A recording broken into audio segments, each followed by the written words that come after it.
I knew that I didn't want the same actor to play all three characters. I was looking for three different people who had the same feeling. My name is Chiron, but people call me Little. Chiron uses his face to talk, not with his mouth. They judge him because he's different. You gotta decide for yourself who you're gonna be. You can't let nobody make that decision for you. I thought if I could find three actors who had the same or very similar souls, you could buy that the world had changed them. And to me, that feeling was rooted in their eyes, being the window into the soul. What you gonna do? Chiron? Chiron, he's struggling with a mother and her drug addiction. Give me that damn money, Chiron. Give me the damn money. This is a character that everybody can relate to because everybody is struggling to figure out who they are.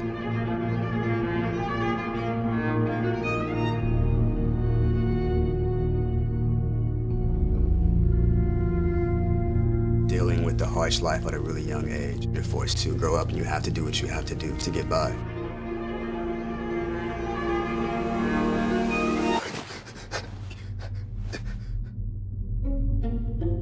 Black is the third segment of the Chiron evolution. He is someone who is beautifully flawed. He is someone who is struggling with his identity. Who is you, Chiron? For a long time, try not to remember.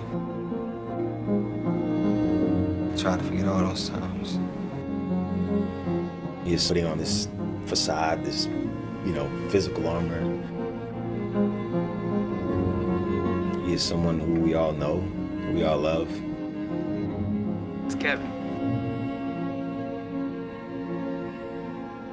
You do remember me, right?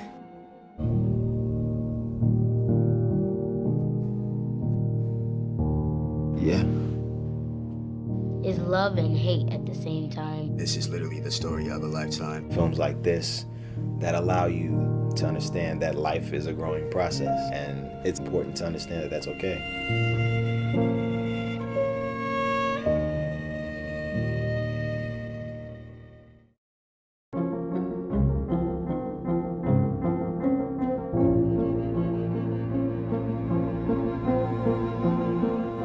Moonlight began as a play by Terrell McCraney called In Moonlight, Black Boys Look Blue. We actually grew up like 3 or 4 blocks from each other in the neighborhood the movie is set in, and I never knew him growing up. Andrew Hevia, who works at Porsche, sort of said, "You guys don't know each other, and this is strange, but I'm gonna give Barry your script because I think he would really find something to it." I read it, and right away I was like, oh, this is really good. It just described Miami in a way that I hadn't seen described before. Terrell describes Miami as a beautiful nightmare. It was written in Terrell's voice and about his life. There are just certain biographical elements of my life and Terrell's life that just perfectly overlap. The neighborhood we grew up in, at the very least, is a very rough place, and both our mothers went through drug addiction. I need some money. For what? That's my business. Terrell is a very unique playwright, and I'm the filmmaker. I was like, you know what? Do you mind if I just take a stab at this? And, I mean, the script just poured out of me. It was amazing. Once I was done, I shared it with Terrell. He said, I will never forgive you for making this so beautiful. Which is, if you're gonna translate someone's work from one format to the next, nothing else could be a higher compliment. Thanks for the ride, man. No problem, Black. I'll see you around. James Laxton, the cinematographer, and I, we said from the very beginning, we're dealing with sort of heavy subject matter, and we wanted to make a very immersive film. So there are certain times where we're taking the camera, and rather than allowing the audience to remain outside the film, we place the camera between actors. We wanted to make the audience an active participant. Where'd you go last night? Why? Well, I'm your mama, ain't I? We also wanted to have the imagery to spring forth from Miami.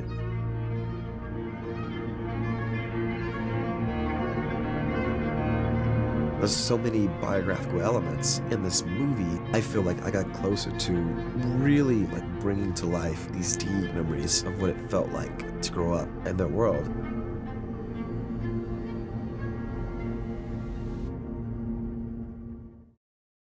Can you talk about how you ended up with the source material?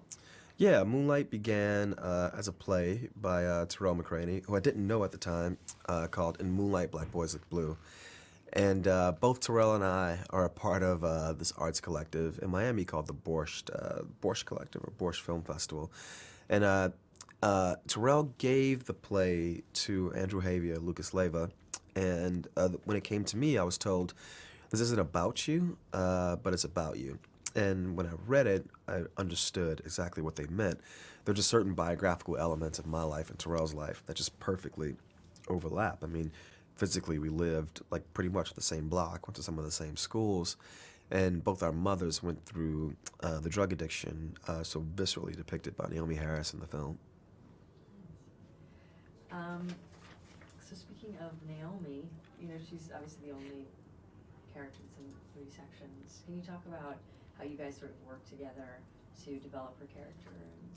Yeah, the character was on the page. It was definitely in the script, and I felt like we needed something that could ground the audience in the piece. I knew that we were going to have different actors for everyone else, but Paula in all the 3 stories, and I felt like you needed something that was a control. Almost like a science experiment. That was a control in the equation, and that control was going to be this character Paula. And Naomi was great. In the beginning, she was resistant to the part, and I understand why.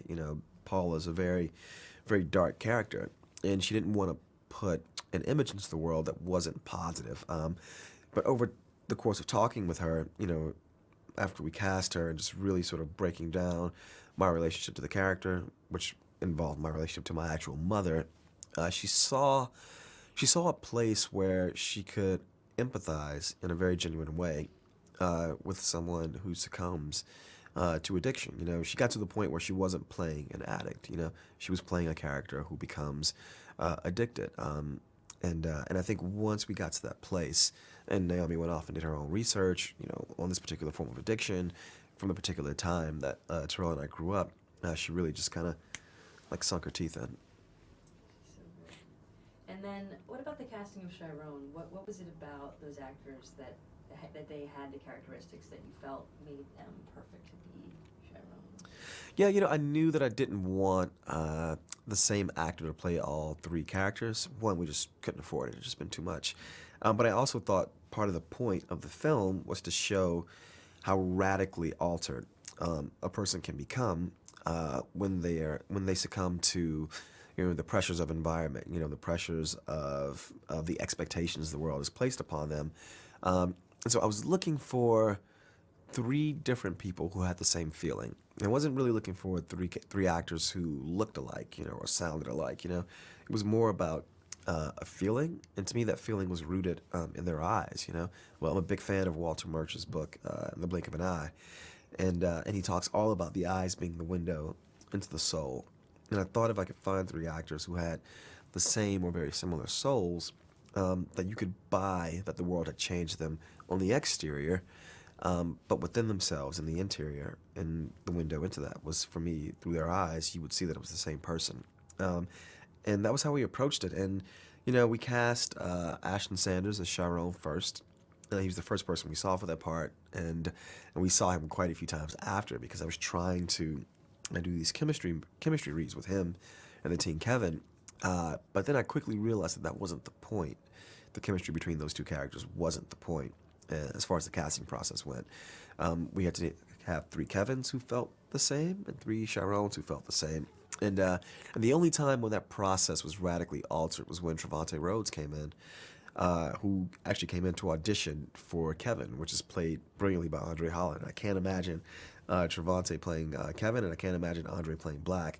But when Trevante came in, he was just such a jarring physical image, someone who looked so hyper-masculine, and yet the vulnerability of the character was still within his eyes. And Trevante literally changed what I thought was physically possible with that character, because when you first see him, it's just such a distinct leap from the character who comes before, the physical representation of that character.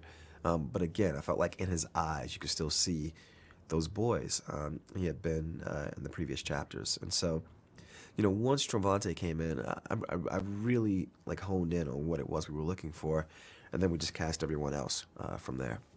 Cool. I love what you said last night about how you didn't want any of them to see dailies or meet each other. Yeah. Like, that's so cool. And when I interviewed them in Toronto, you know, all of them sort of seemed to just meet for the first time Mhm. at these screenings. And Yeah, for me, again, they were, it's the same character, but he's become a different person, and so we will cast different people to play this character. And I didn't want them to mimic one another. I didn't want them to know, I'm doing it this way, so you do it that way. I didn't want them to try to align things, and I didn't want them to also try to take these steps to make sure their performance was distinct. To me, the world is such an aggressive place. And this is like, soft aggression. There's this term called soft power. The U.S. is a country that has a lot of soft power because our images are spread so far around the world. I think within American society, soft power affects us greatly. I think it teaches boys, this is how you walk. This is how you speak to women. This is how you treat other men. And it's all about this idea of having to fortify your masculinity so someone doesn't take it from you, which is a very antiquated notion. I wanted to show the progression of this character in a way that could speak to that physically, like visually, when these characters appear on screen. And I wanted to do the work. I didn't want them to do the work. I just wanted them to be themselves. Can you talk to me about Teresa and Juan's character and how they sort of influenced Chiron? Yeah, the Juan character is kind of like the whole basis for the film. When Terrell first wrote the play, it was an attempt to capture this friendship he had, this mentorship with a local drug dealer who protected him growing up in a neighborhood. I was going to say very similar to the one depicted in the film, but literally the neighborhood depicted in the film. And so the Juan character is very important, I think, to Moonlight, both because of the psychic relationship Terrell has to that character, but also too, I think that, in this movie, this character, Chiron, is moving through time and space pretty much alone. And yet this character Juan appears very quickly, very early, and is this sort of almost like the sounding board, this place of nurturing. And I think the movie is sort of in some ways about nature versus nurture. I'm a big nurture person. There's positive nurturing and there's negative nurturing, and how that affects, who we become. And I think that Mahershala does such a great job performing as Juan that you think, oh, okay, this is what this kid needs. This is going to save him. And he gets snatched out of the film. And to me, I wanted to represent how there were kids like Chiron all over the country, all over America, who have these experiences and have these people come into their lives, and they're just snatched out, And I wanted the audience to feel that, well, there's this thing called Chopped and Screwed. He had never heard of it. He played some of it. He was like, oh, okay, this is really cool. And before I could even get it out of my mouth, he said, I think we should chop and screw the orchestra, because he knew I wanted orchestral score. It was why, I was so into having him involved on the piece. He's a classically trained pianist, and his wife is like a session player of the New York Philharmonic on cello. And he knows, the violinist Tim Fain, who does all the violins in the film. So I knew he would bring that element. But what I was just completely blown away by and really thankful for was, I have this phrase where I say, instead of taking the hood to the art house, we're going to bring the art house to the hood. And to me, classical score is this very art house sort of form, whereas Chopped and Screwed is very, very much hood. And Nick, just in getting into my mind of what I thought was appropriate for the piece, of his own will suggested, taking the classical orchestra to the hood. And so he chops and screws the score, all these classical pieces. And it's amazing because as the character retreats into himself, we have these violins and cellos and bass viols that are being like chopped and screwed, or that are being filtered through his perspective, being filtered through the sound of the hood. And by the time you get to the third story, the difference between what's classical score, what's source cue, is just completely evaporated. At that point, it's just the sound of Moonlight. It's the musical expression of the emotional state of Chiron. And I'm just so pleased with what he did, because, my filmmaking voice has been nurtured, working at these film festivals, watching all this art house cinema. But clearly, you watch this film, my personal voice is rooted, in the hood. And when you watch the movie, I think the score is one of those places where those two things just dovetail, just organically and seamlessly. Last question. Awesome. Why was it important for you to make this film? Talk about like the themes. Yeah. This was an important film for me. Because it had been so long since I last made a film. I needed to do something, and I had been trying to make other films, and those films weren't personal, or they weren't personal enough. And I think, when I started this film, I thought, oh, this is personal for Terrell, and it's kind of personal for me. I thought I could hide behind Terrell, but the more I worked on it, the more I realized it was actually deeply personal for me, and I wasn't going to be allowed to keep myself out of it. And I think the fact that I fully applied myself and I was fully willing to put my story, to blend it with Terrell's and put it on screen in a way that was selfless and just raw and unfiltered, and it worked. People responded to those things. It was a big lesson. I think also too, I consider myself an ally, somebody who empathizes with the other. In this case, with the causes of the LGBTQ community. And I remember when the Supreme Court passed that bill, everybody on Facebook put the rainbow overlay over their profiles, and I thought, oh, this is cool, but this is like passive empathy. This is being a passive ally. I always consider myself an active ally, someone who actively applies empathy. And so when I read this story, and I knew how, the lack of these kinds of characters in arts and cinema, a black gay kid, from the hood, I thought, oh man, this is tough. Can this be my second film? I'm like, no. I even consulted a few friends. This should definitely not be your second film. You don't want to do this. And then I thought, if I respond to this character the way I have, and I believe I'm an ally to these issues the way I know I am, to not do it would be a cowardly act.